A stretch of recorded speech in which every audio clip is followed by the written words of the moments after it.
Wow. I just watched that video with you, and I'm telling you, that is outstanding. And it brings me to the fact that on Lessons for Life tonight, we have the star of that video, and her name is Marni Thurston. There she is on my screen. Hey. Hi, Marni. Hi, how are you? Just start because I'm confused. That looks like that was done in your garage. Is that correct? Yeah, we have a 40 by 30 pole building that we actually started our business out of, and the business moved out. And so I moved in. Okay, you moved in, and I've never seen somebody more excited. Oh, yes, I have.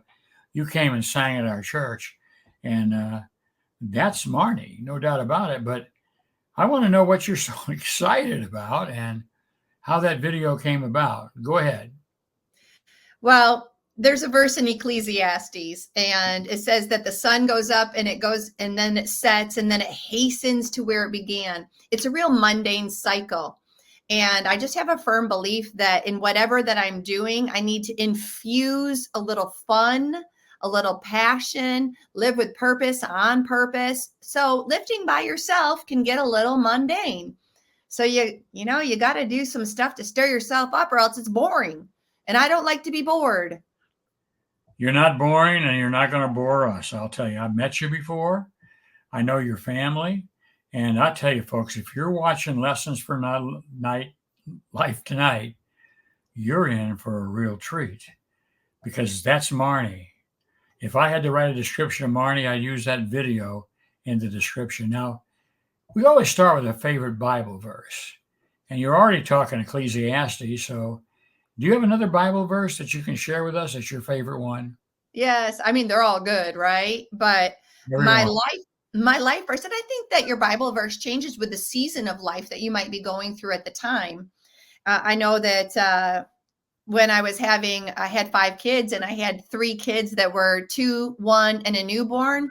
My favorite verse was, "Surely, Lord Jesus, come quickly," because kind of got a little crazy there from times. But at the phase that I'm at right now in my life, I like John 17:4.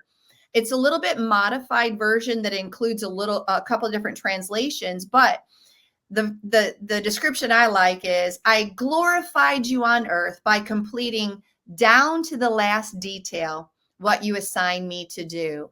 And I feel like that's my life verse, and that's my verse it accurately describes the season that I'm in. I desire to glorify God on earth by completing down to the last detail what he assigned me to do. Boy, that ties into Romans 8:28, doesn't it? Oh, sure does. Yeah, it sure does. Is it um, that verse? Somebody look it up sometime and see what it says. But it basically says that the good outweighs the bad if you trust in the Lord and follow His purpose. Now that's my rendition of it. It's pretty close, isn't it? Very loosely translated. It works. Very, very loosely Yes. translated. But it has real meaning to me. Now, I want to get a little bit into your life first before we ever get into weightlifting, which I have a lot I don't understand about how you compete and become a world champion. But I think I want to start by talking about your family. I heard you say you had 5 kids. Is that I correct? do. I have 5 sons. I think that makes it a little bit more traumatic. So So there they all are. That these was aren't all la your children. What was that? I said these aren't all your children, are they? No, all those handsome hunk of men, though, those are our 5 sons. And they married up by marrying 5 wonderful women. And so those are our 5 daughter-in-laws. And then those are 9 of the 9.5 grandchildren that we have. There's another due in November. Okay, who's the handsome guy in the middle with a blue shirt and a hat? That is my wonderful husband, Dave Thurston. Now, fun fact for you, Dave. Did you know that we never talked about having any kids? And I didn't think I ever wanted any kids. And so you need to talk about things in marriage. I think that's what that picture says. So, yeah. Let's go back to the fact that wasn't God's purpose for your life. No, Correct? no. I'm a Yeah, great boy mom, and those are absolute joys. And sometimes you just don't know what you need in life, and God does. And those boys are definitely what we needed. They have been just absolutely a joy. you know, it's nice to meet a champion weightlifter. It's nice to meet even somebody that sings, but you only do a few competitions a year, and you only sing at most 50, 52 times a year. So my question is, what do you do in your spare time? I mean, do you sit around the house and watch TV? Just pop chocolates. That's it. No, no, my fitness training to be a competitive lifter is almost equivalent to a part-time job. And then I own that gym, and it's a turnkey gym. I have people that train in and out of there all week long. Dave and I started a company in 1990. It's a lawn maintenance landscape company. And then 13 years ago, we purchased a franchise of a fertilizer company called Weedman Lawn Care. The mom of five, Nana to 9.5. I'm an avid golfer. And like you said, we sing about 30 weekends a year, 30 to 35 weekends a year. So no grass is gonna not grow underneath my feet, I guess. Well, you also forgot, unless I didn't hear you, I know that you have, because I'm interested in those things, you own a gym. I do own a gym. Yes, sir. Is that Yep. on your property or is that someplace else? Yeah, it is. We have a 14 by 30 pole building that we started our company in. And then now we moved our company down to another 15-acre parcel, and then it was empty. So I moved in and made a gym out of it. Wow. I can say now that you are one busy woman, Yeah, correct? I am. I would roll out of bed, set on go, and I go to bed very tired at the end of a day. Let's get into that one small part of your life, weightlifting. And I'm interested in that because, well, let's start out. How did you ever get into this sport?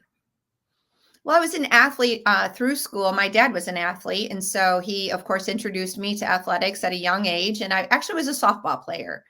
And I was a fast pitch pitcher and played infield. And one day on the way to practice, I walked by a hallway that I hadn't ever walked by in our high school, and it had a gym on the inside of it. And so I peeked my head in, and there was a shirt, and it said 125. So asking some questions, I found out that if you could bench 125, you got a shirt. Anything that has a carrot attached to it, I have got to do it. So I set it as a goal, and a few weeks later, I had a 125 shirt. And that wasn't good enough because the next one was 135, and so I got that shirt next. And then my love for weightlifting began at that moment. I was about 14 years old. So at 14, before I get any farther than this, I want to know this question. This is a good one for me because I can only lift about 10 pounds, and I'd like to lift more. I couldn't even get a quarter of the shirts you got, and that was only 14. So today, Mhm. what do you lift? 500 pounds? Oh, I wish. No, benching, because I don't do that on a consistent basis, is one of my more anemic lifts. That's why I chose Olympic weightlifting, which involves the two lifts that you will see in the Olympics during the weightlifting session, which are called the snatch and the clean and jerk. Is So that the this is, snatch right there? That's it? yes, it is. Arms start wide, and from the push off the floor, extend overhead in one smooth motion, and bar down, good lift. And then this is the clean and jerk. So it's a two-part lift, even though it's only one lift. You clean the bar off the ground to your shoulders. There you go. Elbows can't touch the knees. You get your breath. You get your bracing, get a good breath, dip, drive, punch it overhead, elbows at full extension overhead, drop the bar on the signal, and that's a good lift. That's interesting. You've got some earlier pictures, don't you? That was the early ones. So I think that we should have Bob go to some more current ones. So this is in the Pan American Championship in Gaspé, Canada, French-speaking Canada. So that one was the clean or the snatch, and this is the clean and jerk. And this is at 80 kilos. The first one was at 70 kilos. So this is almost 22 to 25 pounds heavier. And that's a good lift. And that first one started kind of in the middle of it, but the first video of my early lifting demonstrated, there it is. And there, sitting in the bottom. Oh, beautiful. Hardly even move those feet. So that's that's the snatch.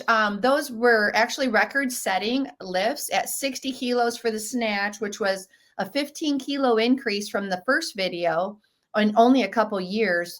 And then the second one was an 80-kilo. And I do believe that record is still actually intact in the women 50 to 54. Now these are Olympic lifts. So in July, people can see them there. Now you're not in the Olympics because of your age.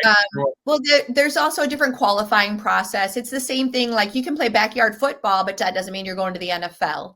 So there's different leagues and divisions and ways that you have to work through those channels.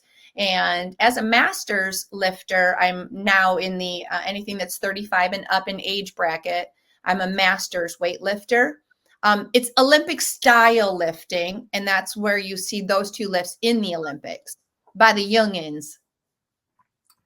I don't care, young or old.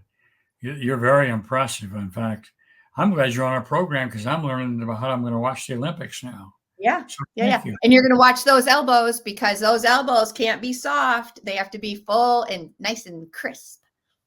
Now, can you tell us a little bit about some of the awards that you've actually maintained as a weightlifter? Can you tell what those are? Yeah, that's actually a plaque I got last year. I completed I won gold in all 4 of the major lifts. We start out the year with nationals, and then we go to Pan American Championship. Worlds last year was in Poland. And then I completed the year at the Howard Cohen American Masters competition that was just outside of Nashville. That I won the best lifter in the Dominican Republic in 2017. And then there's my medal display that's from 2015 to just the one I won about a month ago in Costa Rica. And then I made some banners just to display around the top of the gym for the 2 years that I actually completed a Grand Slam in 2019 and then last year in 2023. What is a Grand Slam? If you win all 4 of the major events, there's basically one event per quarter, and you win all 4 of them in the calendar year. It's called a Grand Slam. Okay. And the other picture is you lifting donuts. That doesn't make any sense at all. First, we lift the weights and we lift the kilos, then we lift the donuts. This is how it works. The only reason I lift is for donuts. Let's be honest. Donuts are life. Well, one thing I can say, by the way, is anybody here looking to lose weight by weightlifting, this proves that you can't do it. All right. Can't do it. Not if you like donuts. No. And you love donuts. I love donuts. Yes. Okay. Now, why do you go through all this? For the money?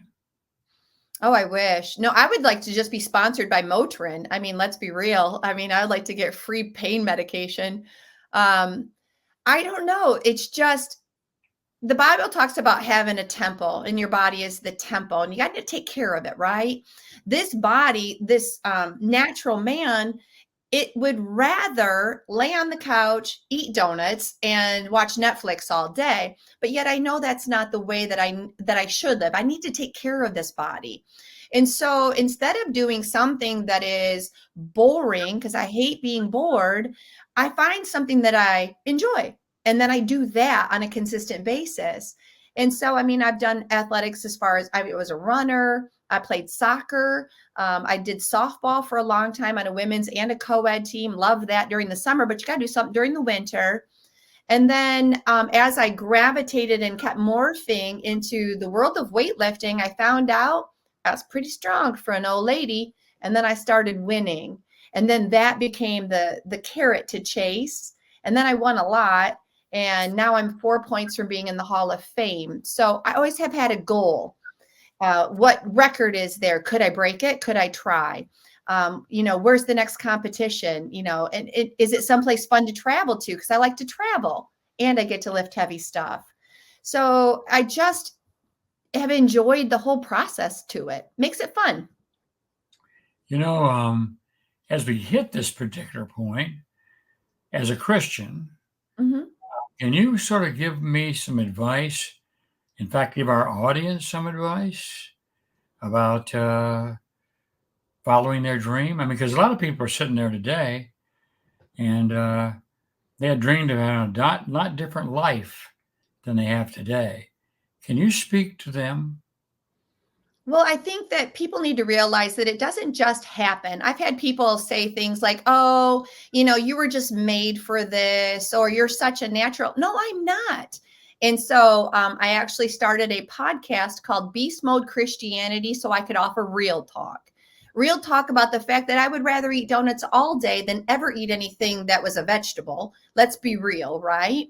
The days that I don't feel like training and it takes me 20 minutes to talk myself into the fact that I need to get out into the gym to do it. It doesn't come natural. There is a process to it, and you've got to find something that you don't hate.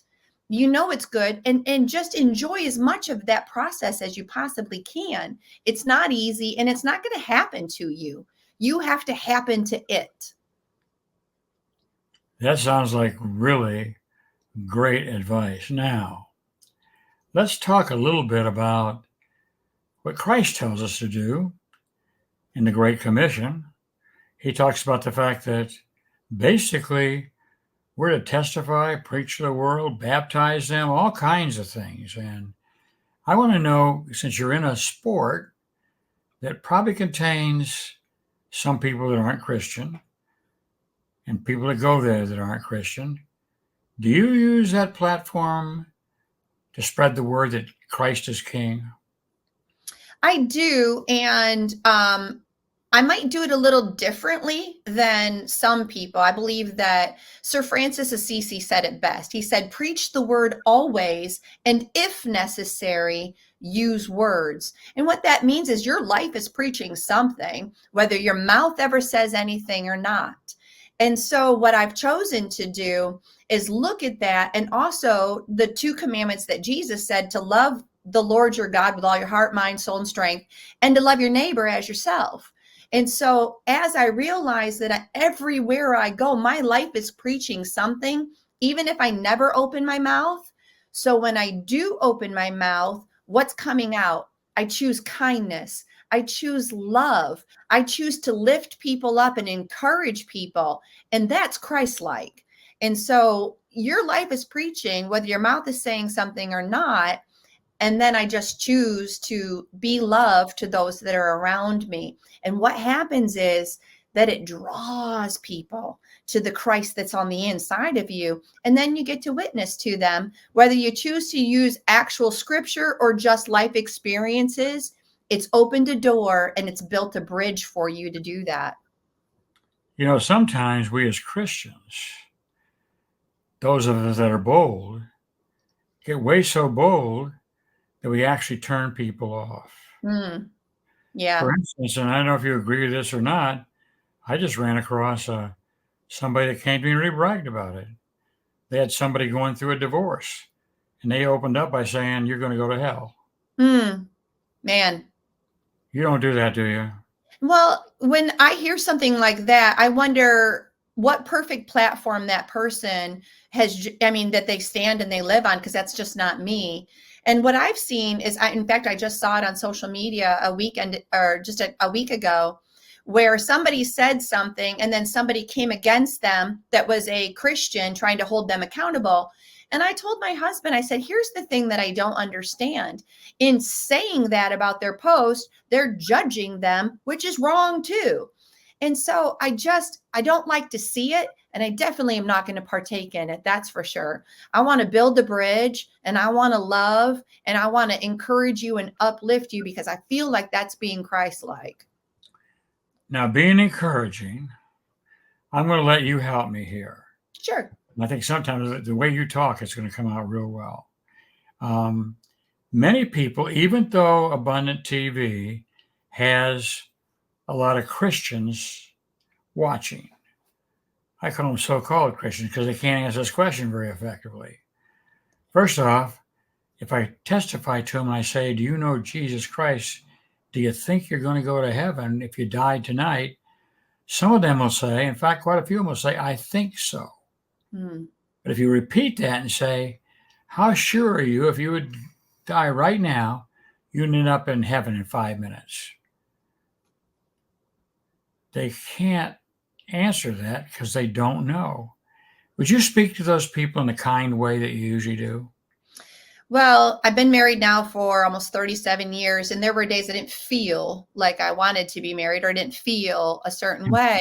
But the reality was that I had a marriage certificate that said I was.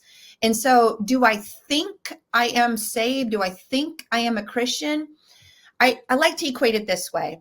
If somebody were to come to me and tell me that my husband, did something super negative, I would have to say, oh, that's not my husband. I don't think I know Dave Thurston. I know Dave Thurston. I know there's certain things he's not going to call you outside your name. He's not going to say foul words and use foul language and listen to foul music. So if you told me Dave Thurston did that, I would say, no, you're lying, because I know Dave Thurston. I know his character and I know his heart. So I don't have to think I know God or that he knows me. I'm in a daily relationship with him.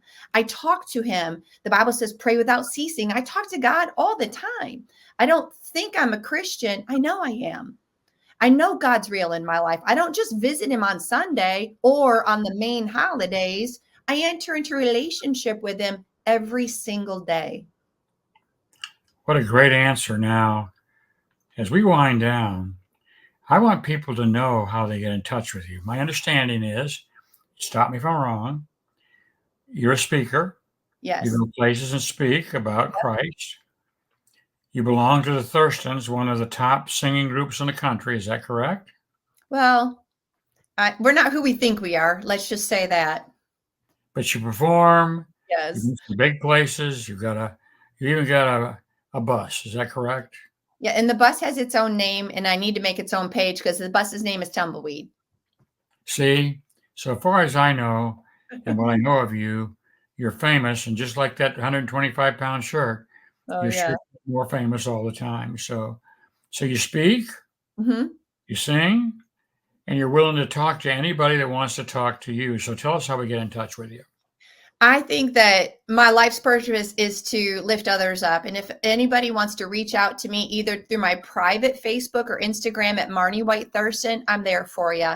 And I am a prayer, not a gossiper. And I think that's very important. I'm going to encourage you with what the word says, not what I think or what I feel. And then to break it down into what real life looks like, I do a real talk series on my Beast Mode Christianity podcast. And that's posted on Facebook, Instagram, and I also am on SoundCloud. And then if you want to hear us sing, you can follow the Thurstons, or if you'd like to have us at your church, you could book us through the Thurstons, and that will get a hold of Dave, because I'm on a need to know basis. I need to know when I'm singing and how many days to pack for. That's all I need to know. Well, I can tell you this. We've had a real good time talking to you tonight, Marni, and what you actually talked about is another example of having real people on who have a great message, just like you did. So as we get ready to close, we want to invite you back to our program again. If you like this kind of format, we got a lot more coming up. And we're on Thursday nights at 7 o'clock. Make sure you contact us. And Marni, I really have enjoyed talking to you and looking forward to your next trip to our church. So thank you very much. You want to say good night to everybody? Go ahead. Good night, everybody. And look for an update. I got Finland in September. So here we go, worlds. So you ready for another world championship? Oh, I am ready. And donuts. And donuts, thanks. Okay, thanks, Marni. Let's wave goodbye. Ready? 1, 2, 3. Goodbye, everybody. Hi, everybody.